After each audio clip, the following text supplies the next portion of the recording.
ಬೆಳಗ್ಗೆ 5:45 ಮನೆ ಬಿಟ್ಟಿದ್ದು, ಅಲ್ಲಿಂದ ಬಂದಿದ್ದೀನಿ. ನನಗೆ ಯಶವಂತಪುರ ಇಲ್ಲದೆ ನಾನು ಕ್ಯಾಚ್ ಮಾಡೋದು. ಯಶವಂತಪುರಿಂದ ಟಾಟಾ ಇನ್ಸ್ಟಿಟ್ಯೂಟಿಂದ ಸ್ಟ್ರೈಟ್ ಹೋಗ್ತೀನಿ. ಫ್ರೆಜರ್ ಟರ್ನಲ್ಲಿ ವರ್ಕ್ ಮಾಡೋ ಸೆಂಟ್ರಾಕ್ಸ್. ಒಂದು ಬಸ್ಸಸ್ ಇಲ್ಲ, ಅಲ್ಲಿ ಫುಲ್ಲು ಗಲಾಟೆ. ಒಂದು ಲಾರಿ ಜನ ಎತ್ತು ಕಲ್ಲು ಹೊಡಿತಾರೆ. ಒಂದು ಕಲ್ಲು ಏನಾದರೂ ನಮ್ಮ ಮೇಲೆ ಬೀಳ್ತು, ಯಾರು ಹೊಣೆ ಆಗ್ತಾರೆ? ಸರ್ಕಾರ ಹೊಣೆ ಆಗತ್ತಾ? ಗೋವರ್ಧನ್ ಹತ್ರ ಒಂದು ಲಾರಿ ಚೆನ್ನಾಗಿದ್ದಾರೆ ರೆಡ್ ಡ್ರೆಸ್ ಅವರು, ಒಂದು ಗಾಡಿ ಬಿಡ್ತಾ ಇಲ್ಲ. ವಯಸ್ಸೆಲ್ಲ ವ್ಯಾನ್ ಬಂದಾದ್ಮೇಲೆ KSRTC ಬಸ್ ಬಿಟ್ಟರು. ಒಂದು ಬಸ್ಸಸ್ ಇಲ್ಲ, ನಾವು ಹೇಗೆ ಹೋಗಬೇಕು? ಈಗ ನಾವು ಡ್ಯೂಟಿಗೆ ಹೋಗಲಿಲ್ಲ ಅಂದರೆ ಗೌರ್ಮೆಂಟ್ ಅನೌನ್ಸ್ ಆಗಿದೆ, ರಜಾಗಳಿಲ್ಲ ಘೋಷಣೆ ಮಾಡಿದೆ, ಸ್ಕೂಲ್ಸ್ ಎಲ್ಲ ಹೋಗಬೇಕಂತ. ಇವಾಗ ನಾವು ಗೌರ್ಮೆಂಟ್ ವರ್ಕರ್ಸ್ ಹೋಗಲಿಲ್ಲ ಅಂದರೆ ನಮ್ಮ ಮೇಲೆ ಆ್ಯಕ್ಷನ್ ತೊಗೊಳ್ತಾರೆ. ಏನು ಮಾಡಬೇಕು ನಾವು? ನಾನು ಫ್ರೆಜರ್ ಟೌನಲ್ಲಿ ವರ್ಕ್ ಮಾಡೋದು. ಇವಾಗ ಒಂದು ಬಸ್ ಇಲ್ಲ, ನಾನು ಅಷ್ಟು ಹೊತ್ತಿಂದ ವೆಯ್ಟ್ ಮಾಡ್ತಾ ಇದ್ದೀನಿ 1 ಅವರಿಂದ. ಹೇಗೆ ಹೋಗಬೇಕು? ಹೌದು ಅಲ್ಲ, ನೀವು ಹೇಳ್ಬೋದಿತ್ತಲ್ವಾ? ಹೇಳ್ಬೋದು ಎವ್ರಿಥಿಂಗ್ ಇಸ್ ಫೈನ್, ಏನು ಪ್ರಾಬ್ಲಮ್ ಇಲ್ಲ, ಎಲ್ಲ ಇದೆ ಅಂದರೆ. ಸೊ ಪಬ್ಲಿಕ್ಗೆ ಏನಂತೂ ಧೈರ್ಯ ಬಂತು. ಇವಾಗ ನಮಗೆ ಅಯ್ಯೋ ಹೋಗೋಣ ಬಿಡು, ಎಲ್ಲ ಆರಾಮಿದೆ. Even in the morning also I saw the news, ಬೆಳಗ್ಗೆನೂ ನೋಡಿದೆ, ಎಲ್ಲ ಆರಾಮಿದೆ ಅಂತ ಹೇಳಿದ್ರಿ. ಅಲ್ಲ, ಹೇಳೋದು ಆನ್ ದ ವೇ ಇರ್ತೀರಲ್ಲ ಸರ್, ಪಬ್ಲಿಕ್ ಕರೆಕ್ಟ್ ನ್ಯೂಸ್ ಕೊಡಬೇಕಲ್ವಾ? ಬೈ ಚಾನ್ಸ್ ಇವಾಗ ನನಗೆ ಏನಾದರೂ ಆಯ್ತಂದ ನನ್ನ ಫ್ಯಾಮಿಲಿಗೆ ಯಾರು? Come on tell, what safety is there, what protection is there? ಏನು ಪ್ರೊಟೆಕ್ಷನ್ ಇದೆ ಹೇಳಿ ಅಲ್ವಾ?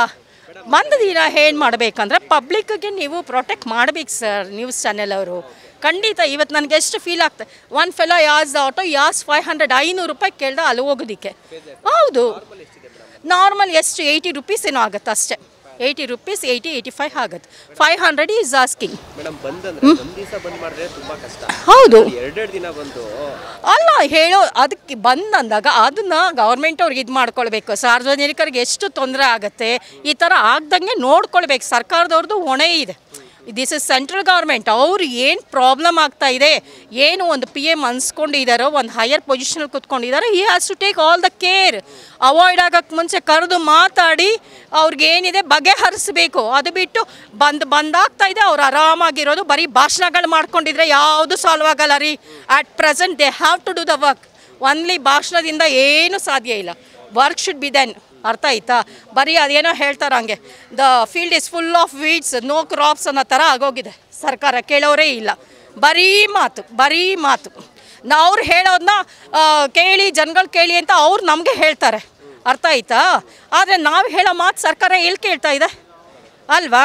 ಏನು ಮೆಷರ್ಸ್ ತೊಗೊಂಡಿದ್ದಾರೆ ಸೆಂಟ್ರಲ್ ಗೌರ್ಮೆಂಟ್ ಅವರೇ? 1 ಡೇ ಆಯ್ತಲ್ವಾ, ಕರಿಬೋದಿತ್ತು, ಮಾತುಕತೆಯಿಂದ ಎಲ್ಲ ಬಗೆಹರಿಸ್ಕೋಬೋದು. The public how much we have to feel. ನಾನಾದರೂ ಅಡಲ್ಟ್, ಸಣ್ಣ ಮಕ್ಕಳು ಸ್ಕೂಲ್ಸ್ ಇದೆ ಇವಾಗ, ಏನು ಮಾಡ್ತಾರೆ ಮಕ್ಕಳು ಹೇಳಿ? ಏನು ಮಾಡ್ತಾರೆ? ನನಗೆ ಅಷ್ಟು ಕಷ್ಟ ಆಗ್ತಾಯಿದೆ, ನಮ್ಮ ಮಕ್ಕಳಿಗೆ ಎಷ್ಟು ಕಷ್ಟ ಆಗುತ್ತೆ.